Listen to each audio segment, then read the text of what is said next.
concede this election, I do not concede the fight that fueled this campaign. Vice President Kamala Harris concedes the race today to President-elect Donald Trump. At the same time, the results of other races across the West are shedding light on a complicated electorate. Good evening, everyone. Welcome to West Coast Wrap. I'm Alex Savage. Vice President Harris says she wants her supporters to continue to fight for the causes that helped form her coalition. She conceded the race for president today during a speech at Howard University in Washington, D.C. The vice president told a crowd of supporters who were gathered there that she congratulated President-elect Trump on this victory. She also stressed the importance of accepting these election results to move the country forward. A fundamental principle of American democracy is that when we lose an election, we accept the results. That principle, as much as any other, distinguishes democracy from monarchy or tyranny. But hear me when I say, the light of America's promise will always burn bright. As long as we never give up and as long as we keep fighting. President Biden has spoken with President-elect Trump, and tomorrow Biden does plan to address the nation about the election results and the plans for a transition of power. Now, we're already learning more about who will help lead the Trump transition team. Some people on that list include Vice President-elect J.D. Vance, former presidential candidate Robert F. Kennedy Jr., former Hawaii Congresswoman Tulsi Gabbard, and the president-elect's adult children. Now, we haven't seen Trump today, but his supporters have certainly been out. They lined the streets near his Mar-a-Lago estate in Florida. We are hearing mixed reaction to his victory from voters across the country. It's really disappointing. I just think about, I'm glad that I live in California, but I just feel so disappointed for every, minority and woman, across the state. I don't love everything he does and says either, but I had to look at the big picture. And I think that we're safer as a country with him in charge. I feel pretty good. I think we got hope as a nation, and hopefully we can come together as a nation, put our differences behind us and move forward. And late this afternoon, some people here in the West protested the election results. They gathered in San Jose in the Bay Area. Organizers with the Silicon Valley Immigration Committee say they wanted their protest to speak out against Trump's anti-immigrant rhetoric and policies at the southern border. Election workers in the West Coast battleground states still have a lot of work ahead of them. Here is a live look tonight at some of the counting of ballots that is continuing in Maricopa County, Arizona. This is, of course, the Phoenix area. Election officials say it could potentially take several more days to complete the count here in Arizona. President-elect Trump is in the lead there in the race for president, but of course, the race has already been called for him nationwide. For more, let's bring in Samara Klar, professor of political science at the University of Arizona, to get more perspective on the results here as they continue coming in. Let's start with the presidential race, Professor. A remarkable political comeback for President-elect Trump here in this election, carrying out a decisive victory in the Electoral College and in the popular vote as well. Anything surprise you about how the presidential race played out in the battleground state of Arizona? Well, yes and no. The polling predicted that this was going to be an incredibly close race across 7 swing states, and it was. I don't know if anyone really fully wrapped their head around the idea that he would nevertheless be the narrow winner of every single one of those swing states, and I think that's made it feel like a real blowout. In Arizona, we are seeing what a lot of people sort of assumed might happen with Trump taking the presidential race. Gallego still hasn't been called, but at this point presumed to be taking the Senate race, abortion passing, and a rather punitive immigration measure also passing. So a real ideological mix showing up on the Arizona ballot. Yeah, so certainly an interesting sort of split when it comes to the electorate in Arizona. Yeah. Let's start here and get your perspective on that Senate race in Arizona. A lot of votes still to be counted there. Things have not been called, but as you just mentioned, Democrat Ruben Gallego holding that slim lead, about a 3-point lead at the last check over the Republican Kerry Lake. What does this race suggest about split ticket voters in Arizona who may have supported Trump in the presidential race, but not Kerry Lake? You know, this is not the first race where we're seeing Arizonans split their tickets at fairly high levels. We saw a similar pattern in 2020. It was a little different in that there was 20,000 voters in 2020 in Arizona who voted for a Senate candidate and then didn't vote at all in the presidential race. Biden won that race by only 10,000 votes. It looks like this time around, we don't see quite as much of that, more people participating in the presidential race. But this time we're seeing voting for Trump and voting for Gallego. In polling, I had asked voters, who they were voting for and why. What I found was up to 15% of Trump voters had planned to vote for Gallego. And when asked why, they mentioned the fact that Gallego was a veteran, he's Latino, he's tough on the border. He was seen as a better fit for Arizona. Yeah, and in Arizona, immigration, obviously a very animating issue because it is obviously a border state. And in this election, a majority of the voters, a large majority, backed that controversial ballot measure. It's an immigration measure that will allow local police to arrest people who are in the country illegally. Obviously, we know that immigration was an issue that President-elect Trump really leaned into heavily during his campaign. What do you think the thinking was for Arizonans in backing this particular immigration enforcement measure? It's a real fascinating case because it really is quite reminiscent of SB 1070, which was a really controversial bill passed over 10 years ago that stimulated a lot of outrage from the left. What we saw in this case was this immigration measure put on the ballot after the abortion measure was already on the ballot. So it was seen as almost a response to having this liberal-leaning measure on the ballot, potentially to mobilize more conservative voters, potentially to maybe bait the Democratic candidates into opposing it so that they could appear a little weaker on the border.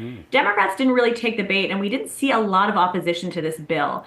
It's possible that Democratic candidates didn't feel it was worth the political gamble, given that similar bills in other states, notably Texas, haven't been able to get through the courts yet. And this bill is probably going to see quite a bit of a legal battle before it actually becomes a law. But as you say, the border is a huge issue in Arizona for both Republicans and for Democrats. And there was very strategic language in this bill that mentioned fentanyl, illegal drugs, illegal weapons, things that both Democrats and Republicans are very concerned about when it comes to border security. Yeah. All right. Let's finally talk here about the abortion issue. Once again, that was on the ballot in the state of Arizona, as it was in many other states this election cycle. And Arizona voters resoundingly decided to include a right to abortion in the state constitution.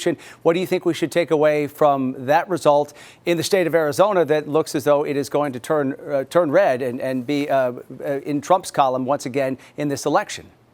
Yeah, I mean, Arizona is a really fascinating place politically. At this point in time, we've got a Democratic governor, 2 Democratic senators, a Democratic attorney general, and a vote for Trump for the Republican presidential nominee. So there is a lot of sort of ideological mix here in Arizona.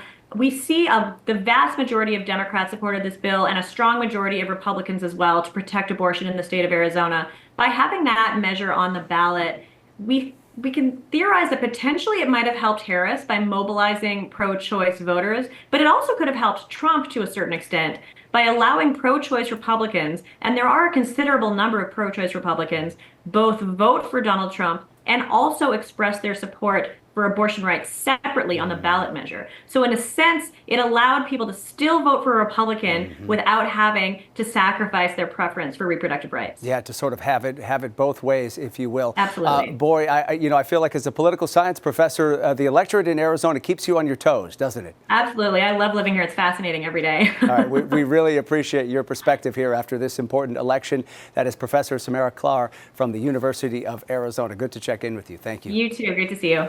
All right, there's also a lot of vote counting that still needs to happen in the battleground state of Nevada as well. The president-elect and the GOP U.S. Senate candidate, Sam Brown, both ahead in their races in the state of Nevada. Now, if Brown wins, the retired Army captain would take that seat away from the Democratic incumbent, Jackie Rosen.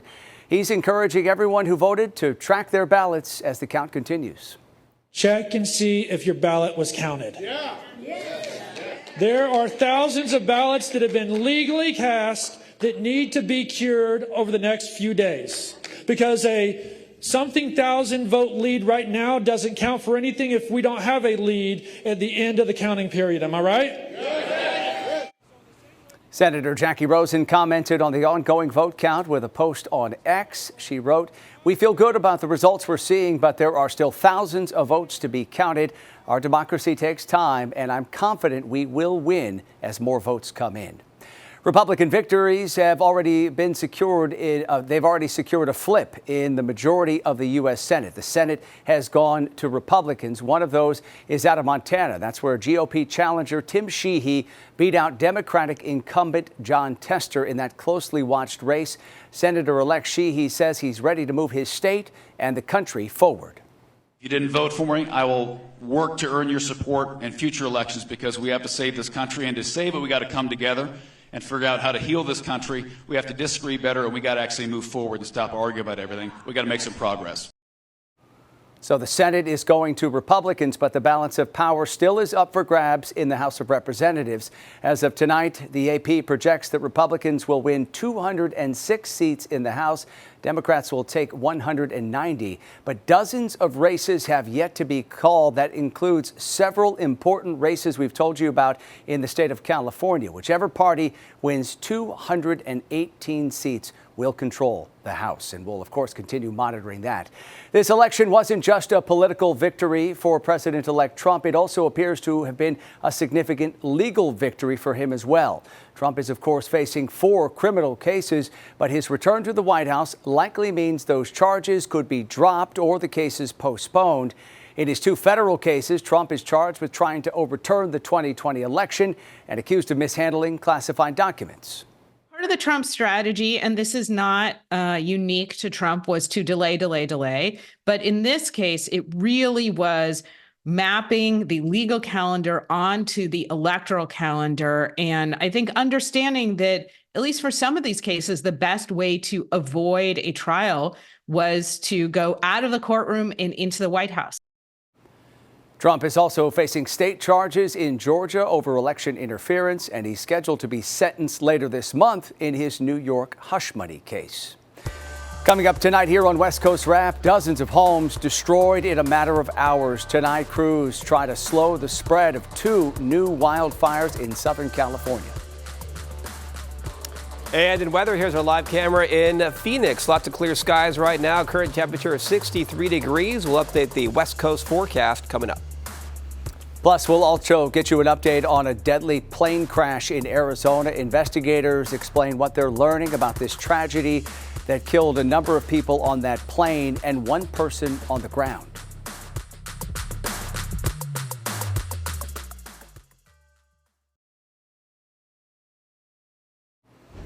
We're following a developing situation in Southern California tonight. Strong offshore winds have fueled a pair of fast-moving fires that are challenging first responders. One of them started this morning in Ventura County, north of Los Angeles. And images posted to the Citizen app show the other fire that's burning close to a number of homes in Malibu. Now, the mountain fire in Ventura County has caused the most damage, and these are some of the scenes from that fire. It's already burned dozens of homes near Camarillo. More than 10,000 people have been ordered to evacuate tonight, with 3,500 homes and other buildings threatened by the flames. California Governor Gavin Newsom says President Biden has granted a request for FEMA to help the fire victims. There's really no words. How do you put it into words when you've invested or everything you have or lived somewhere your entire life, and then suddenly it's gone.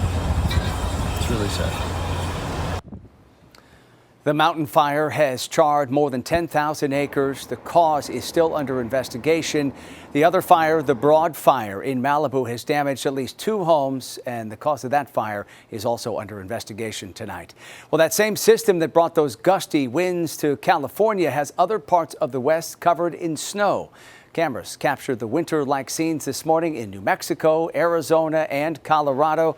The snowfall kept crews busy today, plowing the roads near Denver International Airport.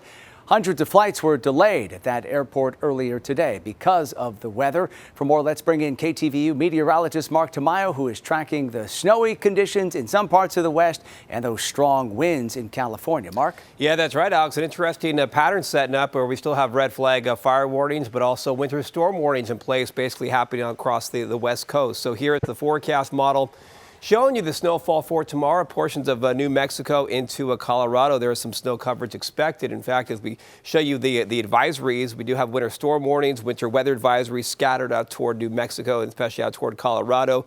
This area in white here, that links up to a winter storm warning that begins later on tonight into your Saturday. Potentially, snowfall could be over 2 feet, so that's a significant amount of snow. Things, at least the pattern is suggesting that much snowfall over the next 24 to 48 hours. Now, in terms of the fire danger, you can see all the areas in red flag fire warnings in place. And of course, you heard about the fire burning into Ventura County, the mountain fire. And this is the key concern here. It's that dry offshore wind that developed across a good portion in California. And right now, you can see the current wind reports. That's a gust of 23 miles an hour. It's still very dry, with a relative humidity right around 13%. So that's a big challenge for the fire crews for that portion of California. Here's the satellite and the radar. You get a sense of the upper level wind pattern once again, and we're showing you the main active weather out toward parts of New Mexico and in Colorado, and out in California, of course, it's dry, and just a few high clouds approaching the Pacific Northwest. That was the case today. In Seattle, 55 degrees. This camera picking up on some cloud cover earlier today. In San Francisco, it's a warm day. Temperatures in the upper 60s with clear skies. And then out in the Phoenix area, as you can see here, some blue skies once again. Temperatures mainly in the lower 70s this afternoon. So here's the setup for tomorrow. More sunshine in Seattle. It's sunny and warm for the Bay Area. Still talking about some winds in Southern California, and then mostly sunny skies. Temperatures in Phoenix only in the 60s. And there's that snow forecast out toward the Denver area for tomorrow. So over the next 3 days, up in Seattle, there's a chance of some rainfall on Friday. Rainfall, the potential going up into Saturday. In San Francisco, things cooling off by Friday and into the weekend. In Southern California, temperatures in the 70s, lots of sunshine. In Phoenix, those readings back up to the upper 60s to the lower 70s. The windy conditions for California, those winds should gradually back off, though, over the next day or so. All right. Yeah, that's good to hear. Yeah. Mark, thank you. Tonight, the National Transportation Safety Board is investigating a deadly plane crash in Mesa, Arizona, right outside Phoenix. Authorities say the plane crashed into a car yesterday, leaving 5 people dead, including the driver of that car. This happened shortly after the plane took off from the Falcon Field Airport. Officials identified 4 of the victims from the plane, which includes a 12-year-old boy. A 5th person on the plane survived, and they remain hospitalized with burn injuries tonight. Authorities so far have not identified the driver of the car who was killed in that crash. Wall Street is coming off its best day in nearly 2 years as investors react to President-elect Trump's victory. The Dow was up 1,508 points today, a rally of 3.5%. The Nasdaq soared 544 points, a gain of nearly 3%, and the S&P was up by 146 points. That was a 2.5% gain. Economic experts are split about the impact of President-elect Trump's plans for the U.S. economy. Trump has promised higher tariffs on imported goods and lower tax rates for certain income earners and businesses. Those plans could slow the economic growth we've seen in the last year. San Jose State professor Melinda Jackson says day-to-day financial worries is really what drove many people to the polls. I think that people are really thinking about not the economy in terms of what's the unemployment rate and what's happening with inflation, but, do I have enough to get through the month? And, how much is my rent? How much are groceries? How much is gas? These everyday pocketbook issues. I think people are really feeling a big difference in the post-pandemic period. According to Oxford Economics, any immediate benefit from Trump's tax cut plans could fade over time because of his plan to deport undocumented immigrants. We turn now to Southern California, where George Gascon has conceded defeat in his bid for re-election as Los Angeles County District Attorney. Former federal prosecutor Nathan Hochman won this race with over 60% of the vote. Gascon had faced criticism for his progressive policies, which critics said contributed to a rise in crime. Hochman promised to rebuild the trust between the DA's office and law enforcement and restore a tough-on-crime stance. Enough is enough. Enough is enough. Everyone wants to have a safe environment for themselves and their family. They want to simply go out, not just at night, but during the day, and not have to worry about coming back to a home that's been robbed. Gascon recently made headlines across the country for his push to have Lyle and Eric Menendez resentenced for the murders of their parents. Hochman said Gascon was using that high-profile case to distract voters from his failed policies. Welcome to the neighborhood they never wanted. Coming up tonight on West Coast Wrap, see how bats greeted the new owners of a home in Washington. Also, Amazon takes Arizona deliveries to the air. See how they're putting drones to work in the run-up to the busy holiday shopping season.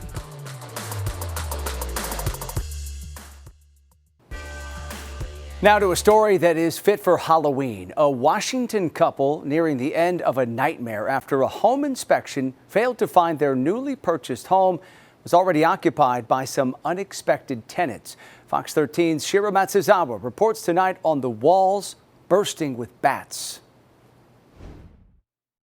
Dumb enough to buy it. Yeah, smart enough to fix it. Yeah. Luckily strong enough to clean it. Yeah. Tom Breeken and Mackenzie Powell can laugh now. They just moved back into their house 3 weeks ago after discovering the house they bought on Whidbey Island in April of 2023 came with some roommates. Oh, he's still in there. I was just watching these bats pouring out. That's right. Their new home was also home to thousands of bats. We could just see them coming out in waves. The bats were getting into their home through the roof. It was like, a stadium entrance for the bats. We received close to $200,000 in quotes, which is more than the down payment on this house. And so we had to start getting creative. So they did. Armed with crowbars, they got to work tearing out drywall, removing insulation, and getting rid of the guano. And then at the very bottom, you would find about a layer of dead bats, and they would all be sitting right there. It was December of last year, and instead of wrapping Christmas presents, we were unwrapping our walls. I was standing here and I could hear them all crawling and flying out. Fast forward to today, and the entire house is bat-free. Bats are good for the environment. Don't be afraid of bats in general. You don't want them living in your house, but you might want them in your neighborhood. When the couple first bought the house, their son was just 6 months old. Now, he's almost 2. Within his first 30 words, one of them was bat. There's always a way out if you have people around you willing to support you and you're willing to put in the work. You can get through anything. Yeah. And Tom and Mackenzie tell me they're sharing their story because they really want to raise awareness and help spread the word, especially for folks who might be looking to buy a house right now. On Whidbey Island, Shira Matsuzawa, Fox 13 News. All right, finally tonight, some Amazon customers in Arizona will start seeing packages delivered via drone. Amazon is launching drone delivery operations in Tolleson, west of Phoenix. This move follows the shutdown of a drone testing zone in Northern California. More than 50,000 items sold by Amazon right now come with the drone delivery option. Waiting for that package? Well, just look up. That does it for West Coast Wrap tonight. We appreciate you watching. Have a great night.